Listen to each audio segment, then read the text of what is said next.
Scales of War. Prologue. Chapter 1. The sun's rays hit the top of the trees as it slowly started to eat away at the shadows of the night. I stood upon the veranda, listening for any intruder foolish enough to enter my lands. Not a single creature bigger than an insect dared to venture into the plain of grass surrounding the house. 5 years ago, I had released the dampener on my powers, so all creatures now knew what walked among them, thanks to the immense power that lurked beneath my skin. Mammals, birds, and reptiles had an innate skill to sense danger, and I radiated it. They all stayed in the forest around us, where they could feel safe, thanks to the many hiding places the forest floor provided them. In truth, it would make little difference if I ever chose to end their existence. I could hear every vole darting beneath the brush, scrambling for cover as the sun threatened to make them easy prey. As for the birds, I could hear their chirps echoing between the branches and the soft rush of wings cutting through the leaves. I could even hear the lone fox padding through ferns, sniffing out its meal as sunlight spilled slowly through the canopy above. When I had ensured nothing had trespassed, I turned and walked into the house. In the shared living and dining space, I found my wife and our son Finn, just 5 years old. They were both covered in flour, giggling like children. Her crystal blue eyes met mine and softened. "Any dangerous intruders?" she asked with a warm smile and a glint in her eyes. "What are you making?" I asked, and couldn't hide my own smile as her usually dark brown hair had turned mostly white, clearly due to a mishap with my son and the flour bag. "Cake." My son chirped and continued to mix the batter violently. My gaze shifted to the backyard. "Olivia?" I said in the form of a question, almost knowing the answer. "Where do you think? How is it you can hear so much but not her?" My wife chuckled and looked at Finn, who was clearly determined to beat the batter into submission. "I wasn't listening after her." "When did she go out?" "At first light. She has been living on that swing since last week." My wife answered with a warm smile. "Had I known, I would have built that thing years ago," I said, then turned to head out into the backyard.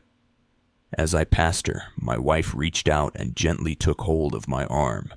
She knew why mornings weighed heavily on me. She could read the shadows in my eyes, the ones that never truly left.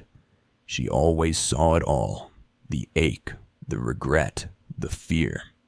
I was among the most powerful beings in existence, and yet I had failed the ones who meant the most. "Live and let live," she whispered to me. My only reply was the hand I laid on hers, and she let me go. I gave her a short smile and continued on my path. Olivia was exactly where my wife had said she'd be. The same place she'd stayed ever since I built that cursed swing, morning after morning, without fail. The sun caught the lake behind her, casting a warm glow over the swing set and seemingly setting my daughter's hair aflame with golden fire. She noticed me standing in the doorway and lifted a hand to wave. I returned the gesture, but my focus was suddenly torn away by a sound I hadn't heard in ages. I stepped into the backyard, and the ground beneath me trembled, stirred by my rising fury. My wife dropped everything and ran to my side, finding me fixated on the sky above. She didn't ask, didn't speak, she only waited. I released a deep, guttural growl. "An old plane is flying this way. If it does not change course, it will fly above us soon." From my recollection, it sounded like an old propeller plane, one I had not heard in over 200 years. "It could be a mistake in directions," my wife said, trying to calm me. A few seconds later, the plane emerged from beyond the treetops. It had barely covered a few meters of open sky before a sleek 22nd century jet streaked overhead. As it passed, the jet fired a sharp red beam at the tail of the aging propeller plane, sending it into a violent spin before it crashed into the lake below. I turned toward the direction the jet had vanished and prepared to pursue it. My wife stepped swiftly in front of me, placing a firm hand on my chest to stop me. "Save him, then figure out what happened." My eyes' ember glow reflected in the blue of hers, a show of my ire. I quickly turned to the lake, took a running jump, and dove headfirst into it. With a few powerful strokes, I reached the plane. The pilot was still conscious, struggling desperately to free himself from his seatbelt. He only realized I was there when I tore the door off the plane. I grabbed the seatbelt lock and crushed it easily, freeing the man. Without wasting any time, I seized his shirt, pulled him out of the wreckage, and dragged him to the surface, where my wife waited for us. Olivia had jumped off the swing and was now standing behind her mother closer to the house. I simply walked out of the lake with the man dangling like a shopping bag from my hand, water dripping off both of us. The second we got to the shore, I let go of his shirt, and he dropped like a sack of potatoes into the mud. I continued forward a few more steps, my black shirt soaked and clinging to my broad frame, and my boots squelching wet, then pivoted sharply. Even though we were nearly the same height, I seemed to tower above him. "Thank you," the man said with heaving breaths. I did not move an inch. I only crossed my arms and looked at him. The man looked up and slowly got to his feet. "You saved my life," he said, and held out his hand as a friendly gesture. "That remains to be decided." I replied coldly and closed the distance between us. "You set 1 foot, 1 toe out of line. You as much as forget to say please or thank you. I won't take my time to explain this again. I'll rip your head off and bury you where no one will find you." The man paled at my threat and stared at me, speechless. "Come with me. I'll find you some dry clothes," my wife called behind me. I took a step to the side and allowed him to pass me. Clearly wary of me, he kept his eyes on me as he followed my wife back into the house. Olivia stayed behind, silently watching them both disappear. Our eyes met for a moment, and I gave her a quick wink. She lit up instantly, her perfect smile spreading across her face. Inside, the warmth of the house settled quickly around the stranger. My wife wasted no time. Soon he was dressed in dry clothes, and the breakfast table was ready. The stranger's name, my wife had learned, was Nilo. I watched him like a hawk through the entire meal, ready to strike him down at any wrong move. Even drowning in my oversized clothes, there was no hiding the strength in his frame. Nilo was built like a man who'd fought more than a few times. The scars on his hand suggested experience, most likely from training with knives. "So, Nilo, that plane that shot you down. Who was that?" my wife asked, ever the curious one. Slowly placing down cutlery on the table and chewing, he cleared his mouth. "It was a jet from the New Russia-Asia Alliance. I am a spy from the American Union, and I tried to get to the evac point in the one plane they couldn't turn off remotely. I have information the other side is in desperate need of, or else," Nilo said, sounding eager to explain every little detail. I narrowed my eyes on him, trying to assess what kind of spy would be so eager to speak with strangers, even if I had just threatened his life. "Mom, we're done eating," Olivia interrupted, speaking for both her brother and herself. My wife looked at them and determined it was probably best they didn't hear the rest of the conversation. There was no reason for them to know of the worlds past the forest. It meant nothing to them. My wife told them they were free to go. Olivia gave a quick nod.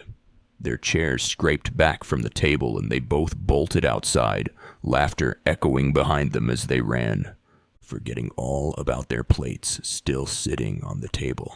"What is happening out there?" my wife asked once she heard the door shut and the laughter muffled. You don't know? Nilo asked with surprise. There is a war.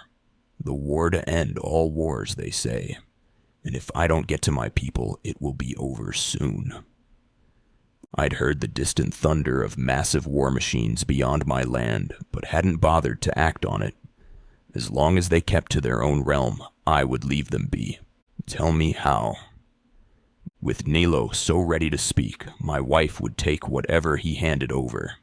And if I knew her at all, she'd find a way to trick him out of the rest. They are developing a weapon to wipe us all out. A weapon that will make the Tsar Bomba look like a hand grenade. The Tsar Bomba had been a massive nuclear bomb, the biggest ever produced.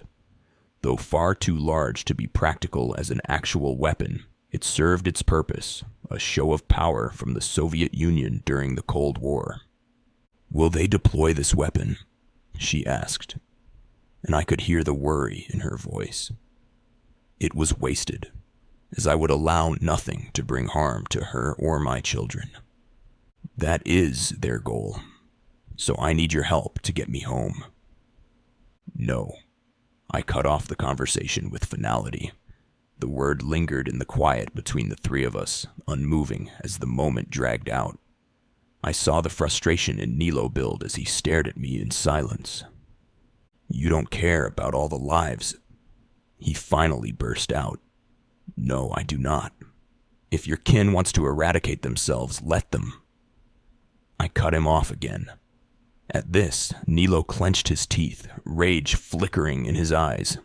He was no doubt biting back words that might have pushed me to smite him. My wife gently placed a calming hand on my arm, making me glance at her. She was still looking at him. You can stay here for as long as you need, Nilo. We will provide food and shelter. No one will come to hurt you here, my wife assured him and began clearing the table. Nilo shot me a skeptical glance, uncertain how I'd take her promise or if I would obey it. For now, I said, rising from my seat and headed for the front door. Let him sit with the weight of those two words. As the door shut behind me, I heard him move to help my wife with the dishes. At least he had some manners. How can he be so indifferent to this danger? Nilo asked, unaware of my keen hearing. He would let millions die without even trying to save them. The cleaning of the plates stopped abruptly. He has lived longer, and he has lost more than you could ever imagine. He has cut himself off from the outside world, not for indifference to your plight or problems, but to protect himself from the pain humans cause. But most of all, to save you from his retaliation. Do not mistake my hospitality for anything else than that. I stand behind my husband's words. My husband and I speak with one voice. We have faith in each other, and we respect each other's choices. I will not undermine his refusal to fight your war, and he will not undermine my decision in allowing you to stay. My wife's words left no room for argument. Nilo must have given a silent nod, as seconds later, the sound of dishes being cleaned filled the room once more.